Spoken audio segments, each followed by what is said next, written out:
Salut, c'est Trado, content de vous retrouver pour la mise à jour de l'indice parisien. Il ne s'est pas passé grand-chose aujourd'hui, rien de fondamental. Le discours sur l'état de l'Union aux US proposé par M. Trump n'a pas apporté de véritables raisons de paniquer ni de s'enthousiasmer. Les résultats, par contre, ont été véritablement en demi-teinte, hein. Certaines bonnes nouvelles, certaines assez décevantes, si bien que finalement le CAC 40 a décidé de jouer la sécurité et de faire du surplace avec une progression quasiment nulle à 0,08% en négatif. On voit que nous sommes de toute manière toujours pour l'instant en tendance graphique haussière. On est accompagné par cette droite de tendance haussière ici qui nous amène doucement mais sûrement vers la zone de résistance des 5218, 5266 ici.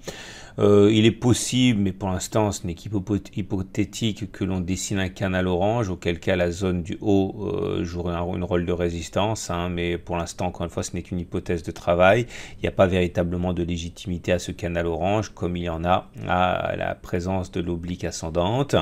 On a déjà atteint l'objectif, c'était hier, du gap de continuation 4800-4820. Et pour l'instant, donc, on remarquera qu'un objectif, une résistance intermédiaire se situe ici aux alentours de 5112. Hein, c'est une petite résistance, mais qui risque quand même de donner un peu de grain à moudre au baissier. On regarde tout de suite le chandelier japonais du jour. Le chandelier japonais du jour, ça s'appelle un sommet en pince. Un sommet en pince, c'est quand vous avez deux bougies qui font des plus hauts équivalents, hein, quelle que soit la couleur. Hein.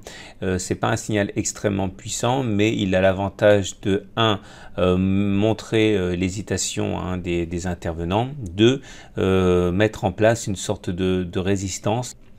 Et ce niveau de résistance n'est pas visible autrement que par la présence de ce sommet en pince. Donc il y a une petite résistance ici aux alentours de 5085 avant l'autre résistance des 5116 à peu près.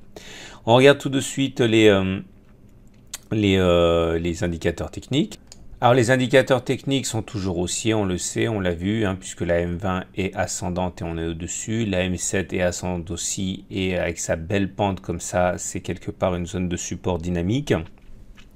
Et la Bollinger Supérieure monte et la Bollinger Inférieure descend, hein, signe de l'augmentation de la volatilité. Alors statistiquement, normalement, on aurait dû clôturer au-dessus de la Bollinger Supérieure aujourd'hui, puisque hier, on avait clôturé, enfin mardi, on avait clôturé au-dessus de la Bollinger Supérieure avec la Bollinger Supérieure qui monte et la Bollinger Inférieure qui descend.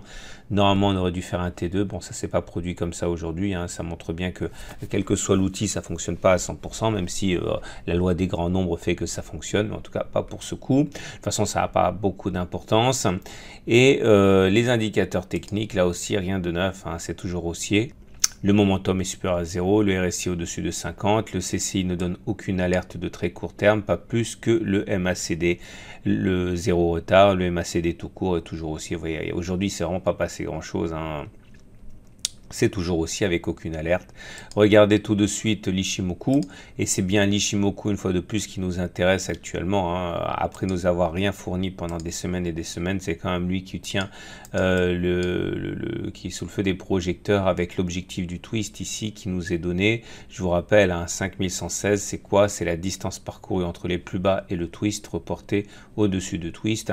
C'est un objectif qu'on a fixé maintenant depuis la semaine dernière, et également à savoir que lorsque la tendance n'est plus baissière, qu'elle fait l'objet, que le nuage fait l'objet d'un twist, hein, généralement ça ouvre la voie à un trading range.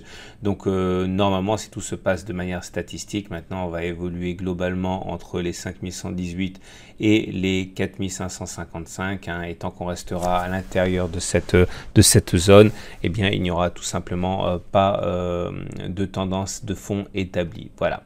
Il ne me reste plus qu'à vous souhaiter une très bonne journée. Je vous rappelle que sur le site, vous trouverez les matrices de trading et de scalping du jour pour jeudi, et également, hein, j'ai mis un petit webinaire pour ceux qui me demandent par mail comment on fait pour faire un plan de trade. Voilà, tout ça c'est sur le site. À demain pour la mise à jour.